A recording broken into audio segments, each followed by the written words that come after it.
Please welcome ECC past Chairman's Council member Steve Cabano.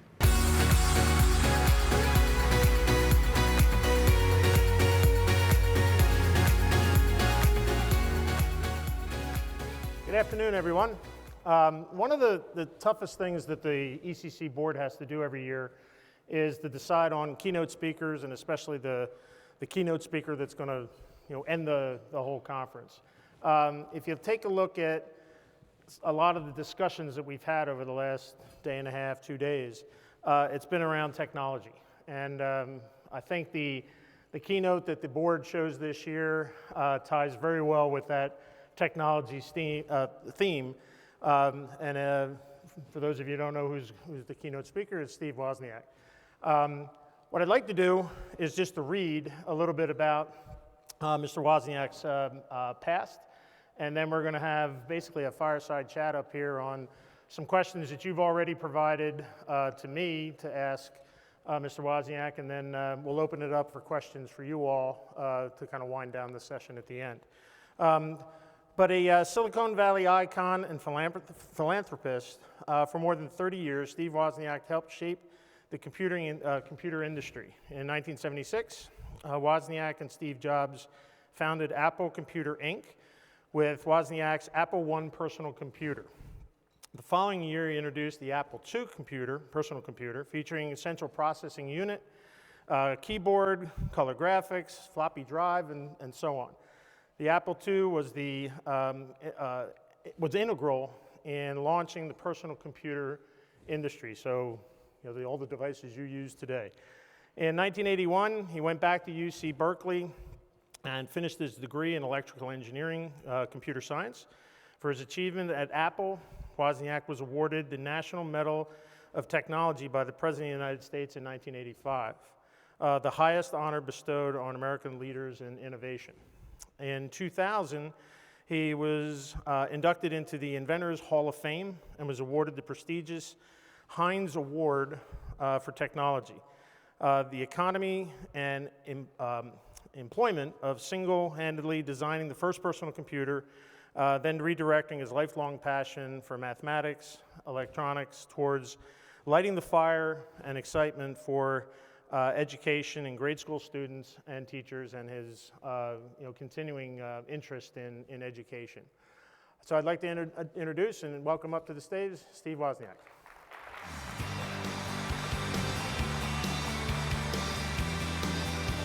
I'll let you choose which one. Perfect choice. Goes to the engineering efficiency, whoever's nearest to seat. My wife and I says, who's going to drive? Whoever's by the driver's seat drives. So I'd like to start off, and again, some of these questions came from everybody that's in the audience here. If you think about the early days of your evolution in your career, did you think that what you were developing at the time was going to evolve into kind of what it is today in technology space? It's sort of a specific question. I knew that in my life I had these extreme skills in computers, nothing in school, nothing in bookstores. I had taught myself how to design basically any computer in the world in 2 days if you give me a manual that describes the insides of it. But you couldn't get manuals. I stumbled into all this lucky stuff. So I was going to have my own computer once I ever saw the cost come down. I had built a computer 5 years before this Apple stuff. I built a computer with switches and lights, and ones and zeros, and push a button and it puts some stuff into memory. That's how computers were in the old days.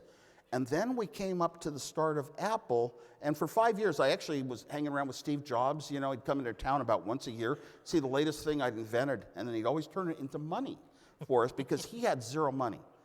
And I had a job as an engineer. I was, top science and math student in my schools, getting the awards and all that. So I never had a, worry. I was never really doing anything for money. I was just believed in doing it for the fun. But what we saw for the future, did we see anything coming? I really just thought that I have a skill and I value it, and I want to have a computer of my own. I told my dad in high school, someday I'm going to own a 4K Data General Nova computer. I had posters of it on my wall at home, and my dad said it costs as much as a house. I said I'd live in an apartment. And so I was going to have my own computer if I ever saw it affordable. And just at a certain point in time, summer of 75, all the prices for the brains, a microprocessor for $20, dynamic memory for, maybe $40 for 4 kbytes, enough to have a programming language. So I, but did I see that this was a product that was going to change the world, or was it just for myself and other techies like me? To tell you the truth, at first it was just for myself and techies like me. But in our club, the most important meeting of my life, every 2 weeks, we had Stanford professors and people from Berkeley, and they were talking about the humanism and how humans were going to live such a different life with computers. And Ted Nelson had a book called Computer Lib talking about a Xanadu system where you'd read information and you could click on a paragraph and get more information about that paragraph, like a hyperlink, long, long before the internet. And I was inspired because these professors and all these other people would say, someday people are going to be able to type a message into a computer, and within an hour, 100 people will be able to read it.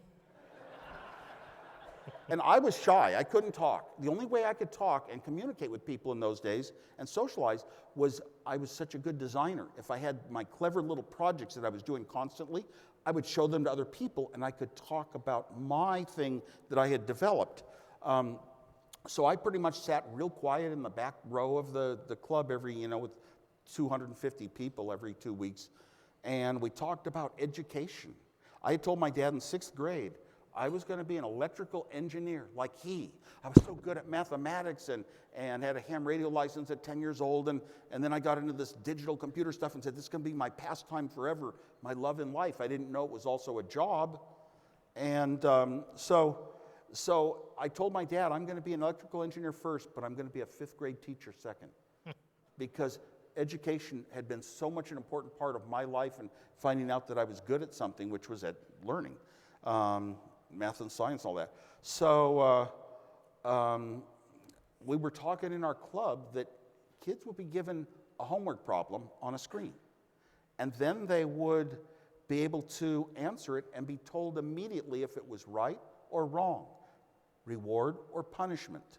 And I remember from my psychology classes, almost got my degree in psychology, that the immediacy of operant conditioning, that's reward punishment stuff, the immediacy of it is critical. If you try to slap a dog for, laying some poop in your house, if you try to slap it there 12 hours later, it doesn't learn a thing, or an hour later. It's got to be immediate almost. And this is going to change education. Oh my gosh. I thought these kids are going to come out using 100% of their neurons instead of just 10% like the rest of us. And where are we going to be? And I got chilled in the audience thinking in 3 years, I'm not going to have anything up on these kids. So that was important. Now, so I saw education in the future. I remember when we came out with the Apple I computer, I tried to talk Steve Jobs for 2 hours as we drove back from Cotati, California, where a woman would roll computers into elementary school and show what a computer was to elementary school kids who had no chance to see a computer otherwise. She had a grant of a mini computer to do it. And I said, please, let's give her the first Apple I we make. And Steve wouldn't go for it, so he made me buy it for $300, and I gave it to her. The first Apple I.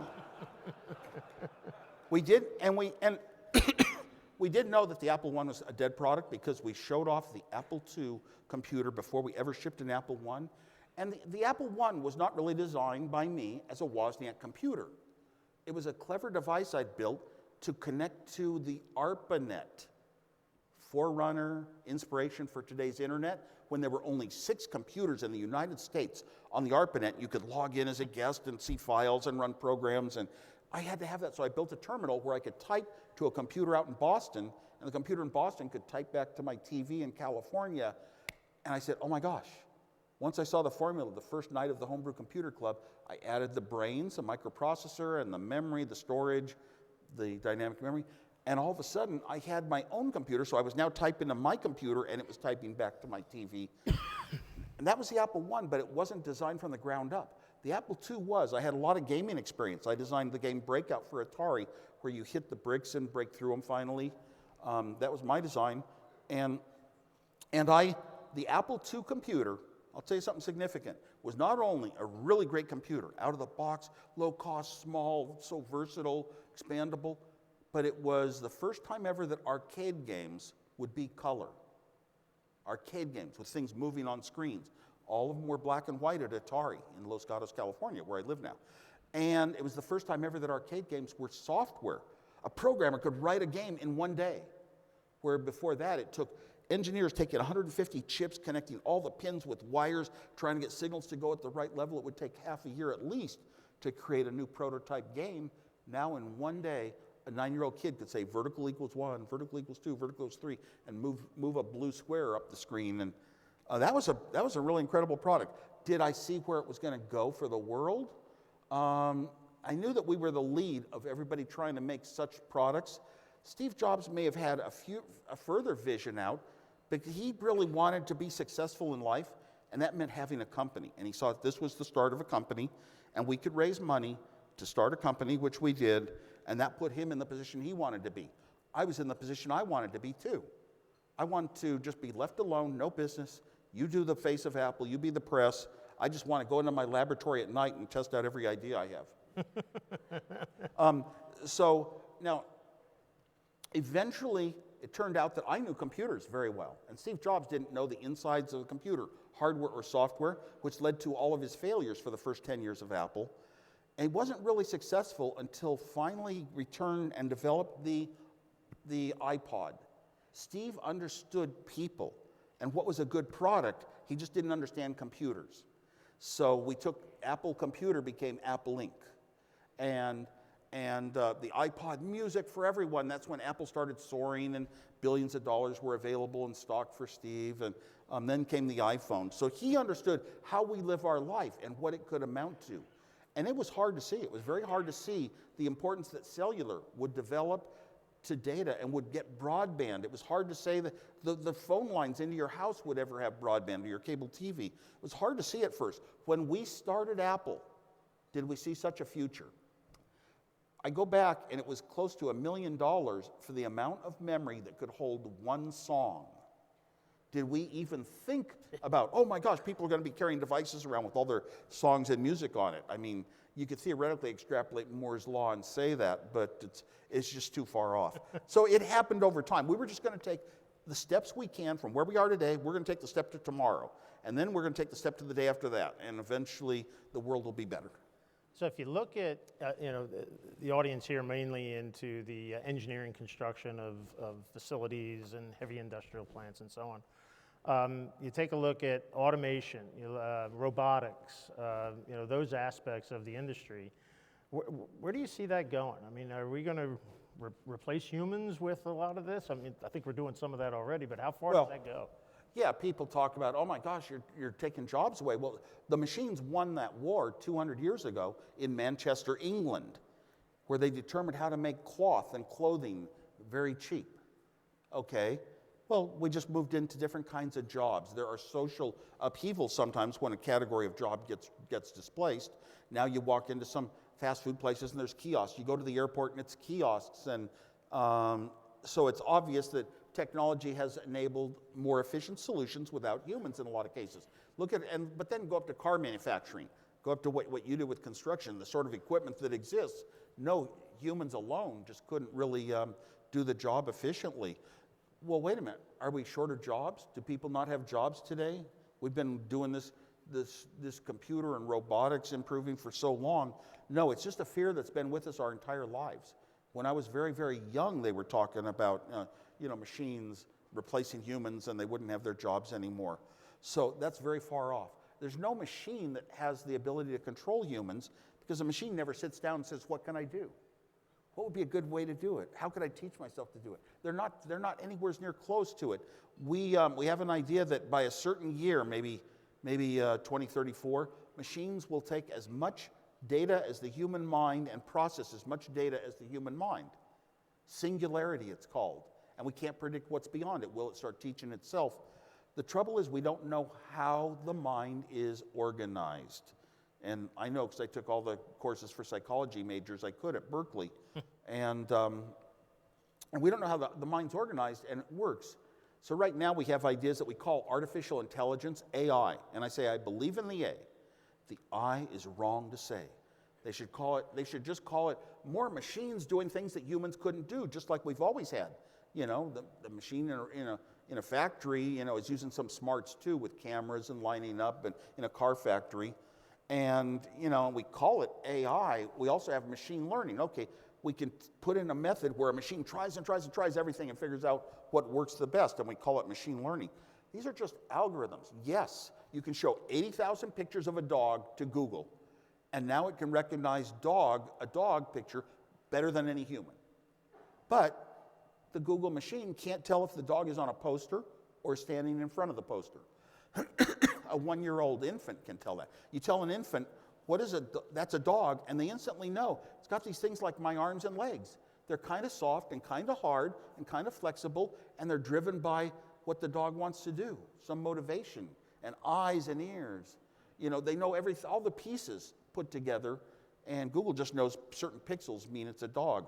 So we're very far from what I call intelligence, where it's just machines doing things very, very well to help humans. And like no machine says, what should I do?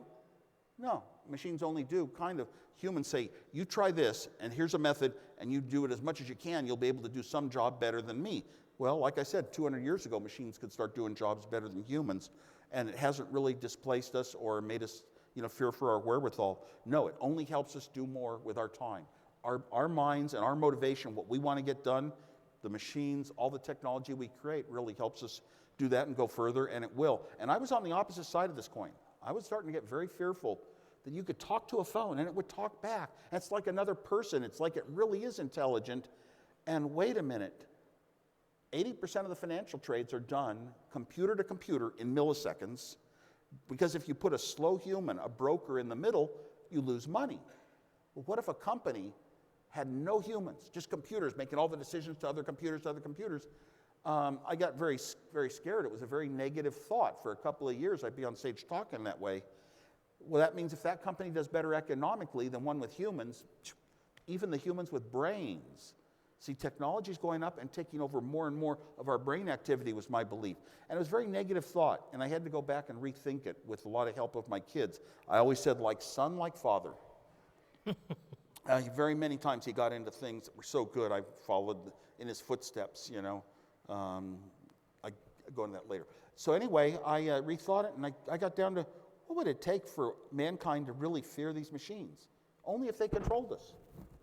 What would they have to do? They'd have to be talking to every other machine, right down to the ones that go to quarries and dig stuff out, and those machines would have to come back and get over all the irregular surfaces and transport things, and then process the materials and heat treat them and all that, and form them and cut them on and send even all the little tiny, pulling out all little types of atomic structures that will go into chips that run things. No, this is the infrastructure of the world. It's too huge. It isn't going to happen. That couldn't change for hundreds of years.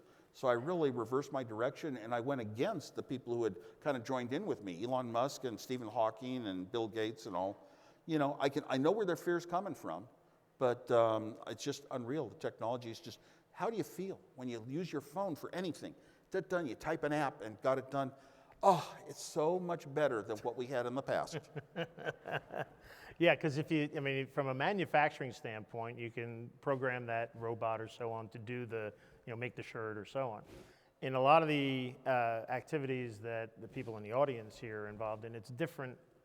A construction project's different, and almost every project happens to be different. Yeah, well, I admire this audience because I grew up as an analog engineer first and a digital engineer second. I didn't even think when I graduated high school, although I could design any computer in the world in 2 days, I didn't think computer design was a job I'd ever have. I would be an engineer. You design radios and televisions. The analog world was full of mathematics and differential calculus to design even our electronic circuits. And that was real heavy duty, mathematical brain stuff. And then this digital stuff, you didn't need more math education than 4th grade. Just sit down and do a lot of little tiny steps and be willing to work on long projects and get little parts working, the tiniest little things corrected, whether it's programming or hardware, logic. It was, it just wasn't, it wasn't the brainiac stuff. I don't know why they call it engineering. Digital engineering is something different than, but I know analog engineering applies, like I said, my statics courses and all that, testing properties of materials and bending them and designing and taking into account, even with calculus, all the structures of a bridge and would it hold up. That's important stuff. Now, a computer can really double check you. You just kind of have to know what it's doing and push the right buttons nowadays. But that sort of engineering, I admire real engineers the most in the world. I had determined when I was working in Hewlett-Packard, designing the hottest product of the time. I didn't have a college degree even, but I decided I'd be an engineer forever at Hewlett-Packard. Why Hewlett-Packard? Back in those days, Hewlett-Packard made all the test equipment with dials and riggers that engineers bought and used.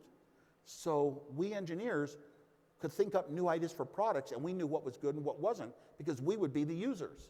So we were marketing as well as engineering. And what a great company, and I'd be an engineer forever. I didn't want to move up into the org chart because I decided to be non-political, to never vote for president. My own reasons, avoiding conflict, avoiding stepping on other people, avoiding conflict, avoiding having people that don't like you. And the upper levels of a company gets a little political. I'd read stories about people trading off and firing this person and talking behind their backs and doing things like that. And no, I'll just be an engineer. That's what I'm good at. That's what I love. There's been a lot of discussion, obviously a lot of the folks here are in the energy industry.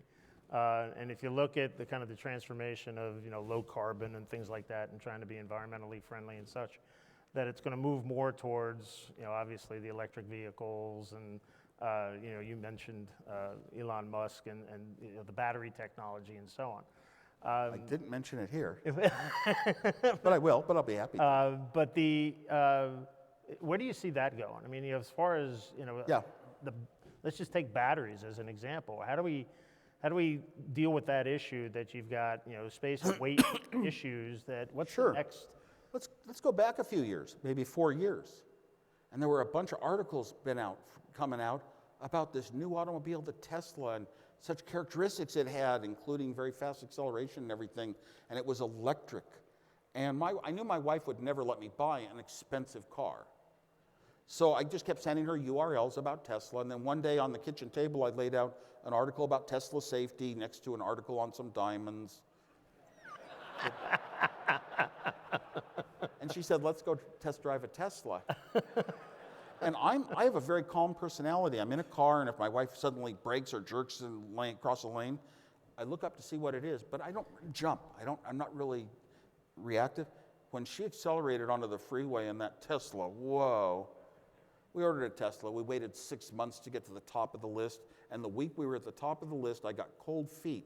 What's my wife going to do if she has a problem on a highway with an electric car? How do you handle it? My friends at Google that had bought the early Tesla Roadster swore they'd never buy an electric car again. You could never get it fixed if it was an electronic problem and all this stuff. So I got cold feet, and I sent my wife a URL of 30 different technologies that help you in driving that were in a Mercedes. So for $40,000 less, we bought the Mercedes that night, and Elon Musk said I wasn't a true Silicon Valley boy. But eventually, and when my wife came to ask me, did you really want the Tesla? I would never say, no, you stopped me, we stopped at your car, not mine. No, I made the right decision for the family, and that was in my head. That's how I am. One night she came in my office and said, you can get a Tesla if you want. Oh my gosh, within 30 seconds, had that order. And we actually came to love it and love the whole experience of charging it and never having to deal with other people and gas stations and that equipment. I have a goal and I came up with, it's a little bit into the future, and I like to always try to do things that are in the future, but now we have 2 electric cars. At home, we only drive our Chevy Bolt EV.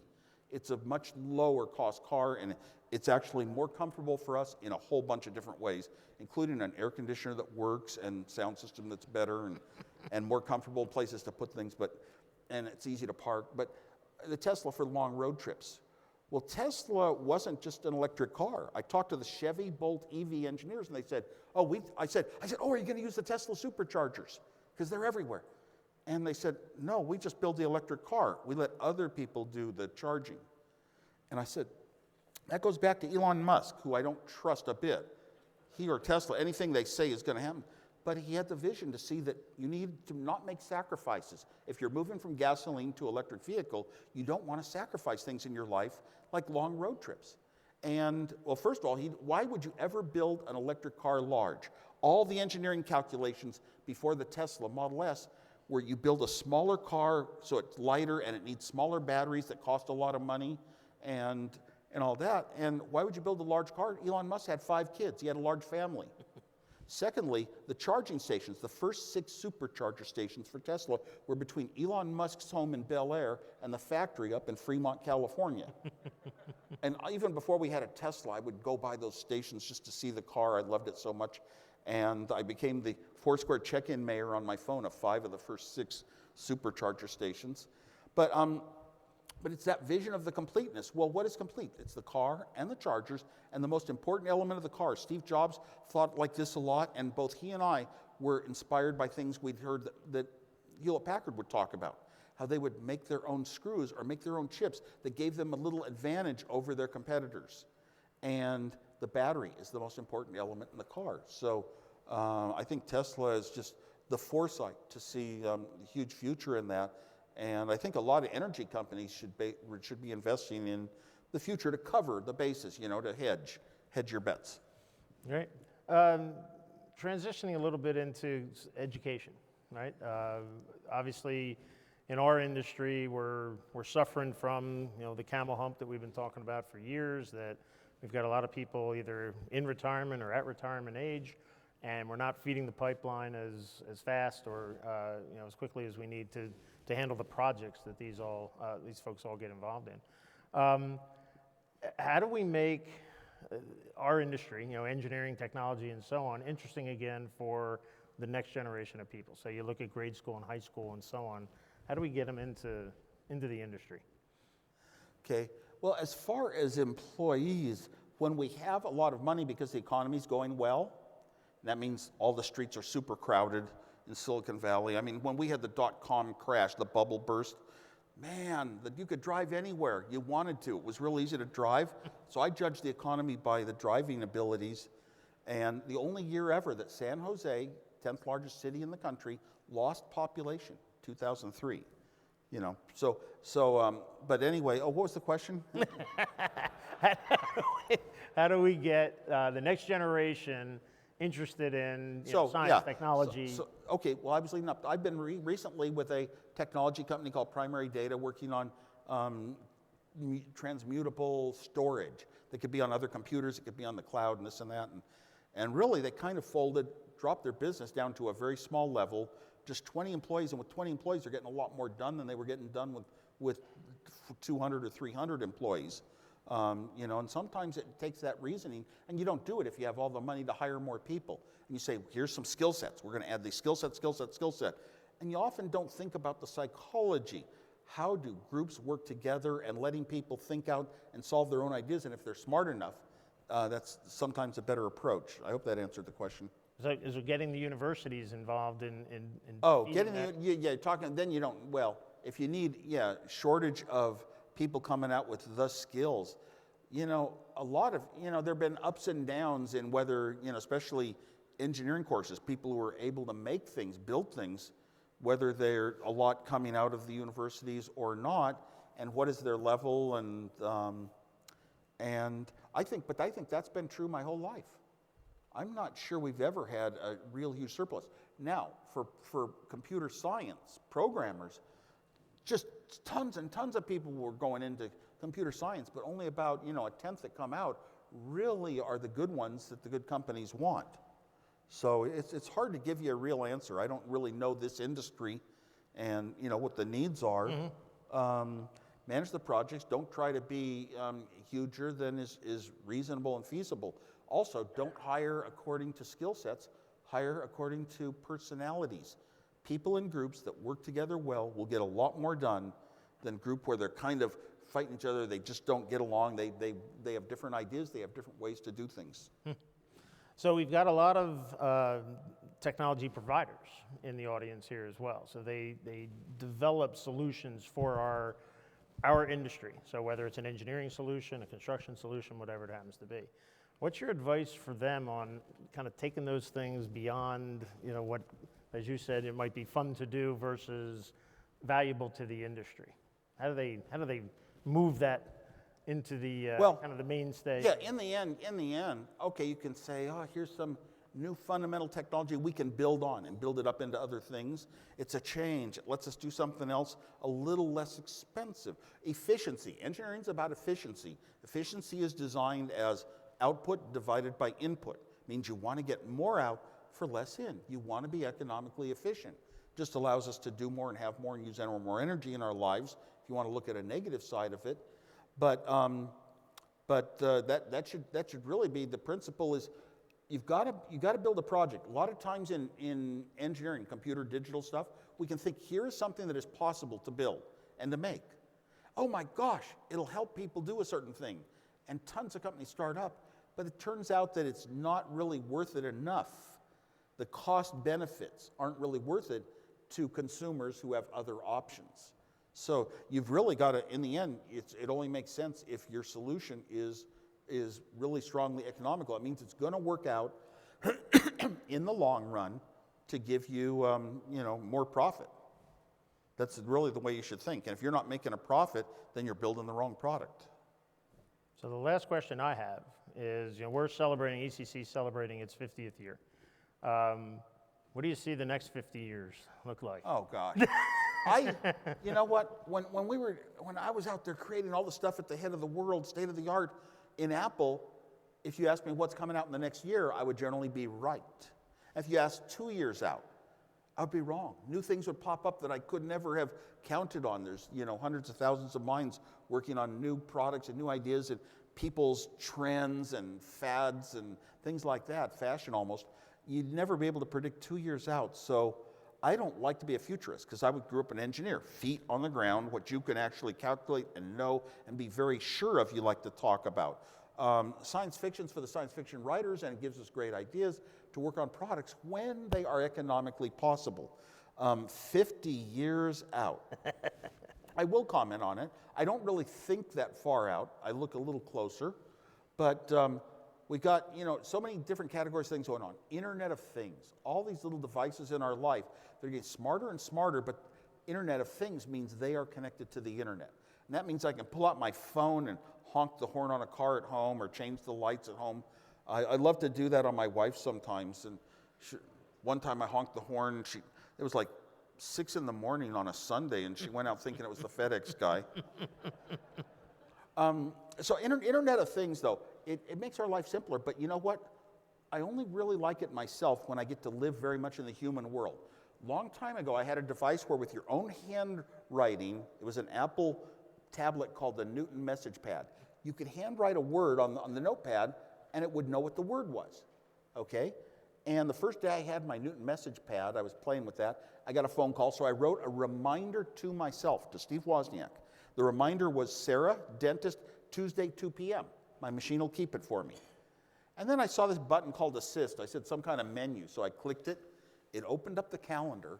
Tuesday at 2 p.m., it put the word dentist, and it grabbed Sarah. Let me choose Sarah out of my contact list. I wrote something for a human, and the machine understood me, and it shocked me, and it changed my life forever. I want to do things as much as I can in a human world and have the machines understand my intent. So from then on, even if I wanted to call my friend Jim Valentine, I would say, call JV. I'd handwrite it on this machine rather than going to the nearby phone and typing 353-4747, that's his number. I would say, I'd handwrite, call JV. It's a human way. And press assist, beep, beep, beep, beep, beep, beep, beep. And I loved getting away from the structure of the world and being more in the human world. Now we got, of course, up to Siri. Siri was a third-party app you can buy. The third-party app store changed my life more than any Apple product because so many people came up with so many ideas for things. It kind of goes along with the Internet of Things world, but it's really just the Internet apps. And I had Siri, and I could talk to it and get answers. I didn't know that at first. At first, I thought it could just get me a taxi or look up movies. And I was sitting in a restaurant overlooking Lake Tahoe with my wife, who's from Kansas, and she said, "Is that the largest lake in California?" I said, "I think it is." I typed for about 20 minutes. I'm going into Google and other search engines. I'm trying everything I can, searching for lakes in California, size of lakes in California, Lake Tahoe, everything, and I can't get an answer. Is it the largest? It's a simple question to a human. And so I had one app left that you could ever enter anything in on my iPhone. And I just smirked at my wife and asked a question that no computer could ever answer.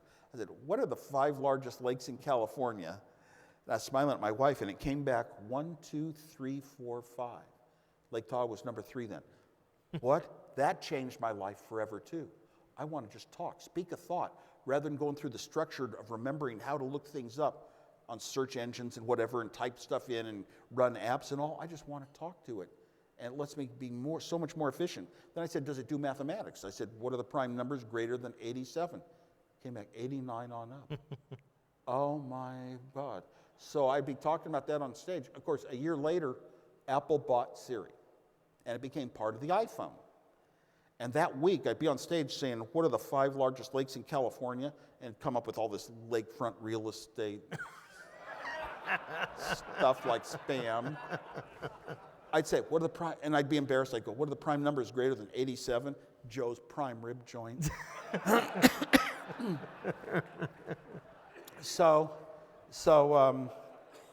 Yeah, it gets worse, it gets better, it learns a little over time. But that's the human world. And these days, I'd much rather just say, open, give an app name, or text. I like my watch, my favorite piece of technology now. I'd like to go between my computer, where I'm efficient at home or in a hotel, to my watch. I could be walking the dogs and text my wife a message, Ziggy did his business. Or I can look up things, I can get clear phone calls on my watch, I can get notifications, I can Apple Pay. So easy on a watch. I don't ever have to pull my phone out. I don't like to pull my phone out if I don't have to. Boarding passes, movie tickets, it's so I like things small and convenient where you don't have to think as much. You're more in the human world than with a machine that you have to remember where things are. Great. What I think we'll do is take the last 20 minutes or so and have you all ask Steve some questions here that kind of are hot in your minds. So anybody have a question? Of course, we can't see anything. There are roving people with microphones. Oh, over here to the right. Hi. We got one right here in the middle first, and then we'll get one on the right. Okay. Oh, okay. So, Steve, thank you very much for your observations and reflections. Question, I understand regarding Apple II that you had insisted versus Steve, versus your co-inventor, Steve Jobs, on 8 expansion slots versus his wanting 2. So I'm curious in the reverse, if Steve Jobs had ever insisted on something that you were adamantly opposed to. Well, in the case of the Apple II computer, it was my computer. I said, just go get another computer if you don't want 8 slots. Right. The reason I liked 8 slots, I knew I had a computer background. I knew that you come up with all these devices that plug in and connect to other things and do more, including disk drives and things like that, and help you out. But I had developed a very clever method of addressing each of the 8 slots twice with only 2 chips, whereas the normal method was 40 chips and a bunch of expensive thumbwheel switches on every board. I had a clever solution. I was always proud of doing things better than any other engineer. And that was really my reason. If we cut down to 2 slots only, 2 things you could plug in, I wouldn't get any credit for having 2 chips do the whole thing. It wouldn't get as much credit. Now, that was about the only argument we ever had over a product feature. Because soon thereafter, Steve went into basically running the business where the decisions are made, and I was just in engineering. But he still let us publish. He didn't realize that this open computer with open publications of all of its design and all of its software would help other people learn computing. So he didn't really stop it back in those days. Why did he want 2 slots is a key thing, though. Steve Jobs, a lot of Apple is Steve Jobs' experience in life. He had only used a computer briefly in high school. 4 years after I was there, they had a terminal. You could call a GE time-sharing system. And you type in, you can contact a computer. Maybe you can run short basic programs, but you needed a modem and a printer. The teletype was a printer. That was all he knew that you needed. He didn't really know the fullness of computers, and that's why he wanted 2 slots. Eventually, he was very right. He kept pursuing that in his mind, trying to make the computer smaller, more contained, less user expandable. It was very key in those early days that our Apple II computer was very usable. But starting with the Apple IIc, which really was something Steve Jobs was pushing for, it was small, laptop sized. It didn't have a ton of slots to plug things in. And pretty much we had defined the computing world that you could do a lot with just that much by then. All right, thanks. I know there was a question over here. Hey, my name is Jerry Seppi, and Steve, thanks very much for being with us today. It's an honor to be in the room with you. My question is going to be about standards, and in the industry that we're in here is digitizing its projects and its facilities, and at the outset of that journey of digitization. And standards may reflect the way the computer industry was when everybody was inventing their own plug or their own storage device or whatever. So can you just talk a bit about the strategy, the thought process behind open standards and ecosystems that are proprietary, and maybe help us out a little bit with your thoughts on how we would guide us through that? Sure, every company wants its own standard and its own kind of network. When we were, doing Apple and open standards. What kind of open standards do we have today? GPS, usable by everyone. What's the most open standard in the world? Wi-Fi. Back in those days, especially, every country you went to had different plugs for power and different phone cables, even more than the power cables that disappear, the phone cable connectors, and so it's kind of nice when we get these worldwide standards, largely due to open source stuff. Today, Bitcoin is a totally open standard because nobody owns it and controls it, and let it just be there on its own mathematically and natural.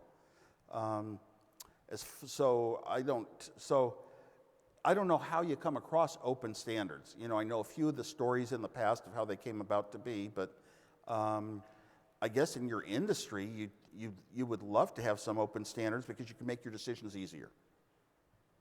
And I'm all for it. Basically, you develop something, and if you make it open, that means somebody can look at what you did and extend it and go further with it. But sometimes competitive, proprietary business, desires keep us from doing that. Apple is kind of a closed company these days. They're known for being rather proprietary, but on a few occasions, Apple's been very open, and it's the right occasions that worked. We started the company with a product that was going to be all of our revenues for the first 10 years of Apple. That one computer, the Apple II computer. It was totally open as any product could be. Do anything you want, modify anything in it, attach your own things, and write your own software and all that.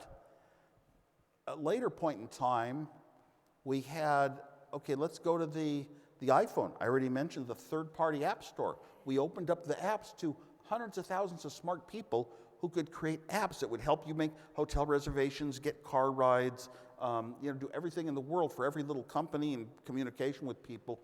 That was a great level of openness. And there was another one, the iPod. Steve Jobs came back to Apple, and the valuation of the company was the same as in our early Apple II days. We had kind of a low market share. And Steve Jobs hugged a new computer you could see into, real artistic, and our valuation was the same.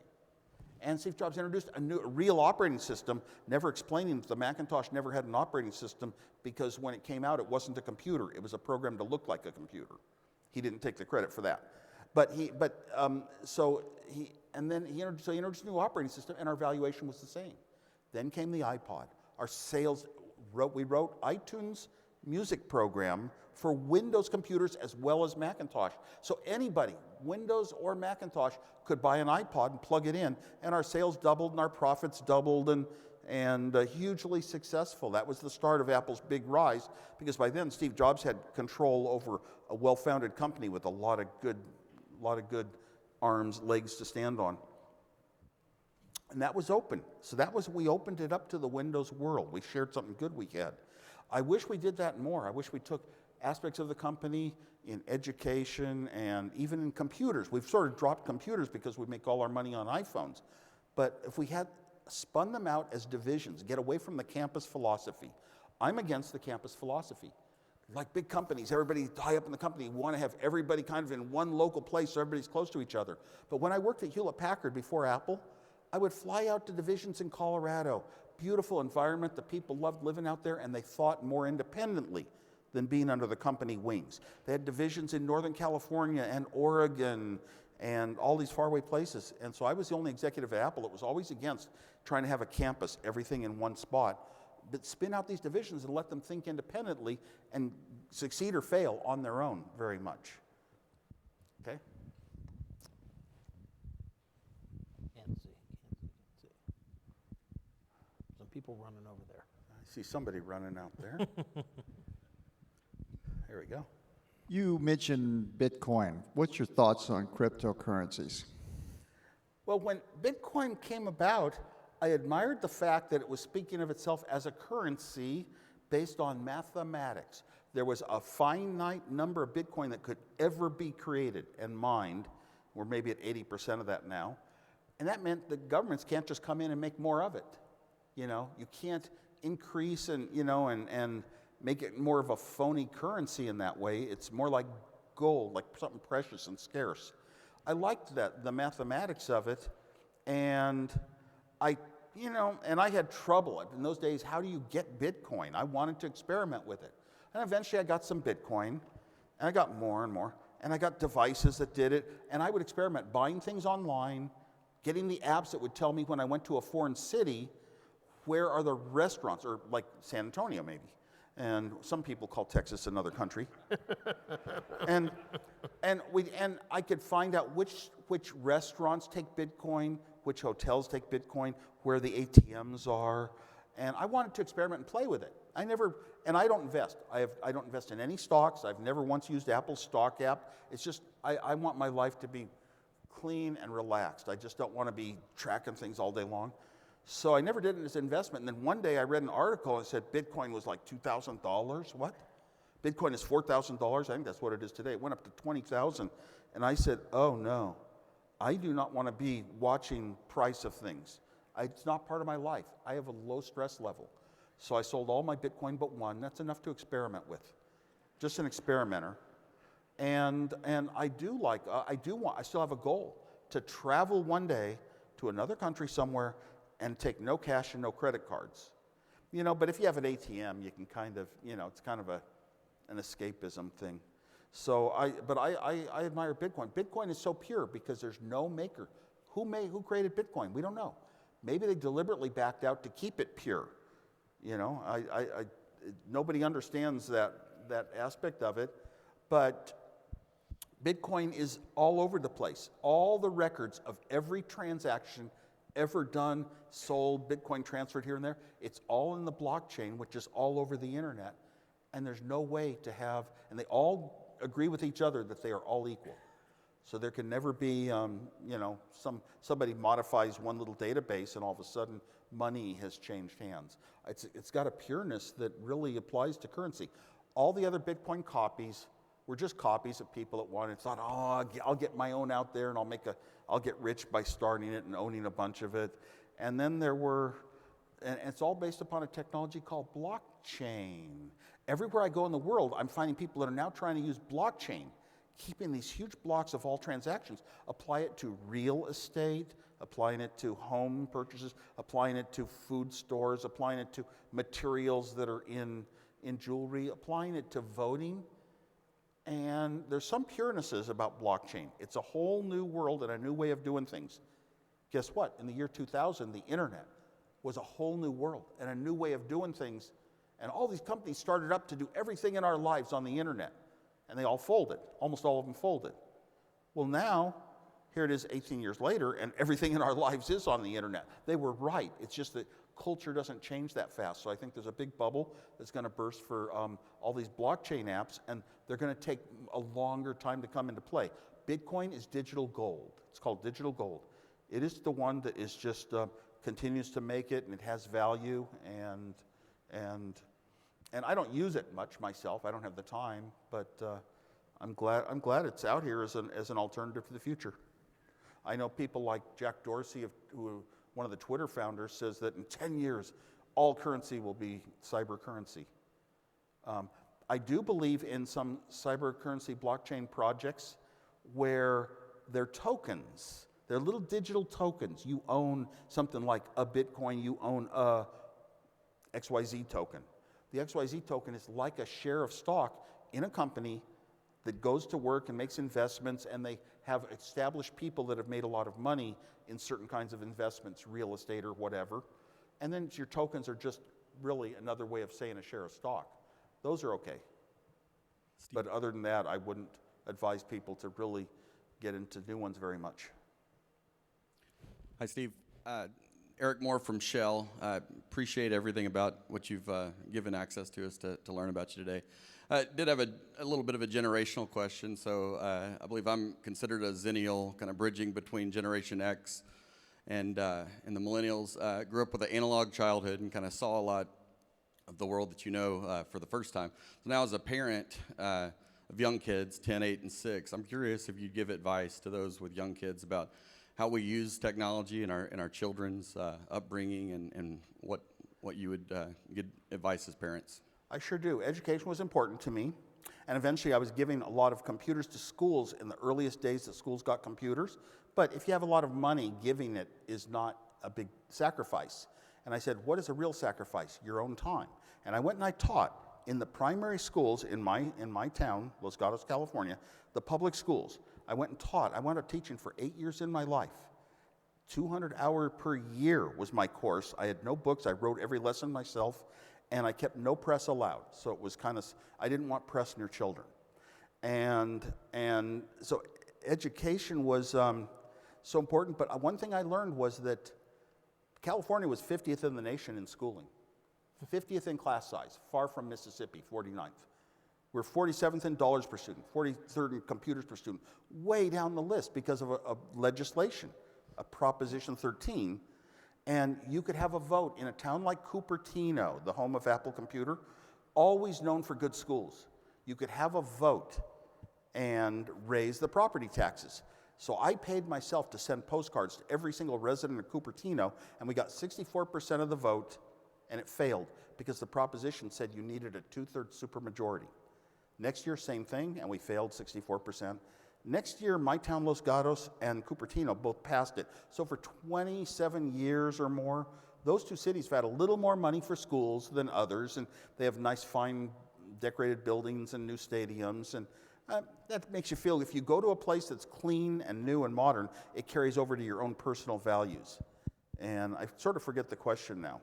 I was halfway. Raising your kids. Raising your kids. Technology. So, well, one thing I noticed was in the schools, 2nd grade, 8-year-olds. That's when the teachers could tell you which ones had given up on school being important.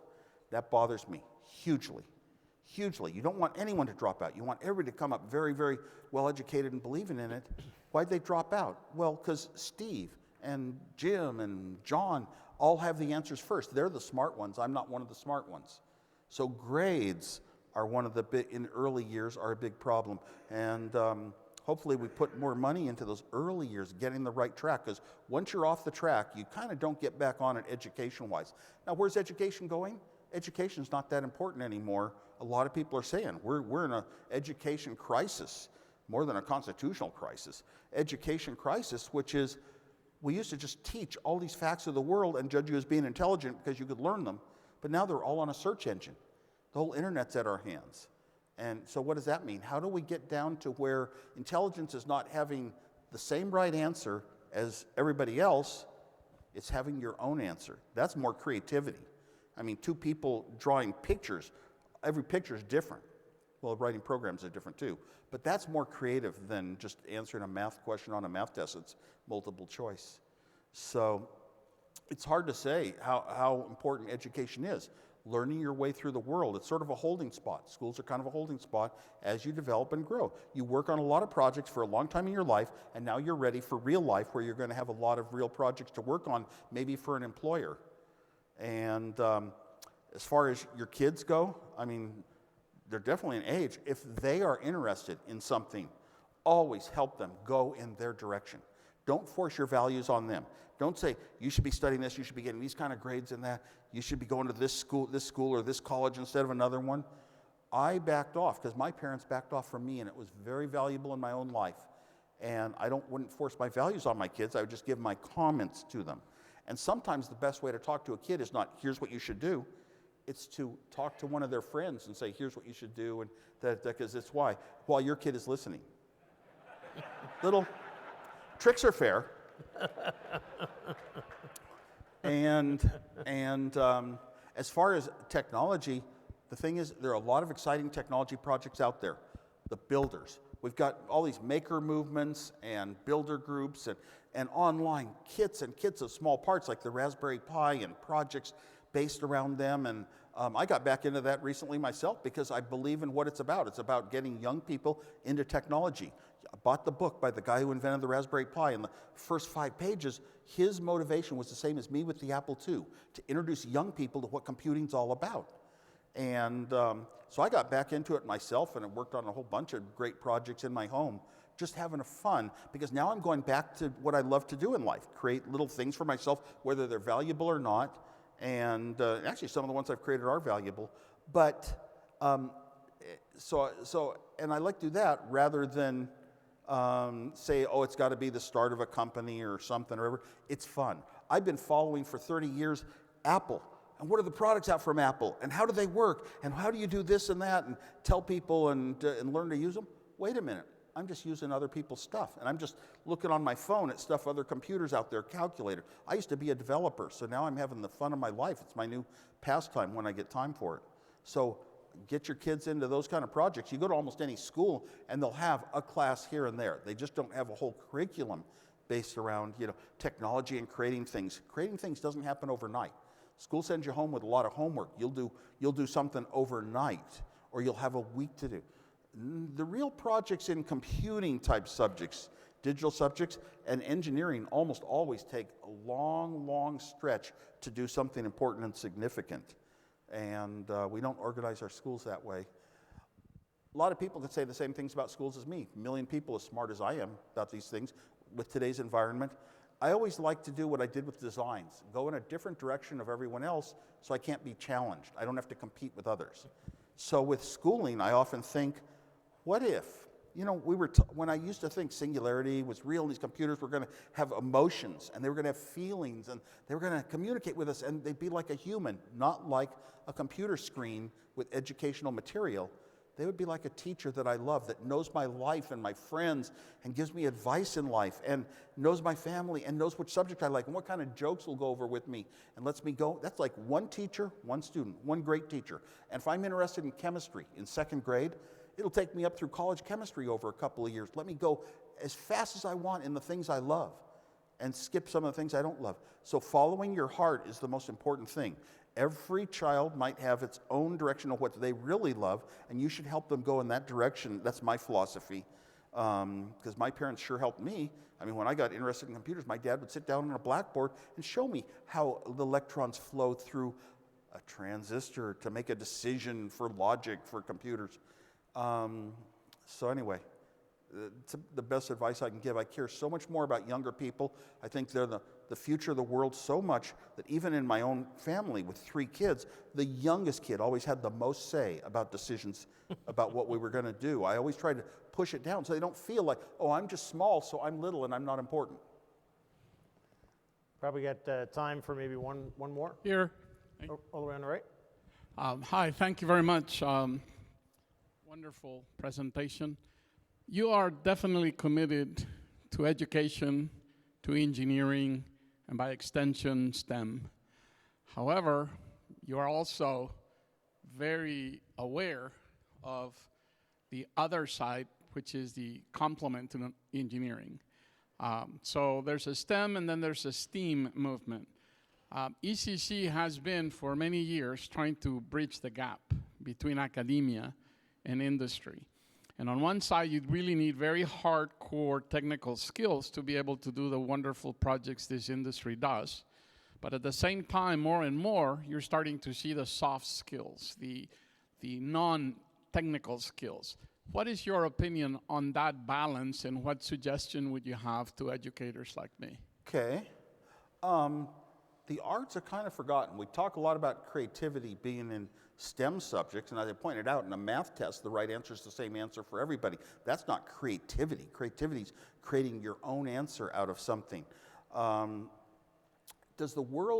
look back at a lot of the math that I had, And when I went into digital electronics, not my analog days, but digital electronics, did I ever have to use any of that mathematics, you know, up through the calculus and the differential calculus and the quantum physics?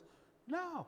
They were neat things to learn, but they only apply to a few people that are going to be doing it for their life as a job.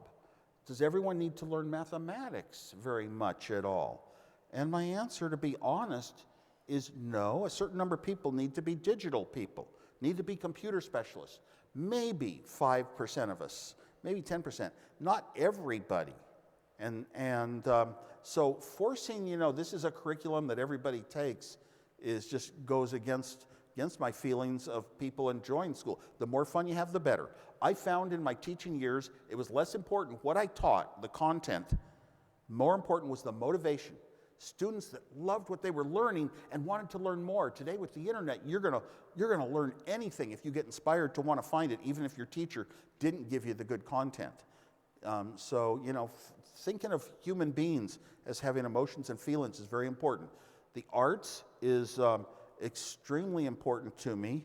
I'm trying to think if it always was. I think I was very much a left-brain, digital, structured engineer, so good in my life that I didn't go much in the arts. Why did Steve Jobs represent Apple as very much the arts and computers should go together? Well, Steve didn't know computers, but he was kind of a chance to be an important person in the world, founder of a company. So he went off into the channels that kind of anybody could take that role. He didn't really have even a title in the company, like an executive title at first, because he didn't have any experience, academia or anything. But he went off into the marketing angles and the subjective music and art and shapes of things and paintings and beauty like that. And that's very good. The combination is essential. But you know, whatever your desire is, whatever you like the most to do in your own life and what you're good at is what your parents and teachers should let you do. But that's my opinion. Okay, I think we're about out of time. So I'd like to thank you for Thanks, Steve. joining.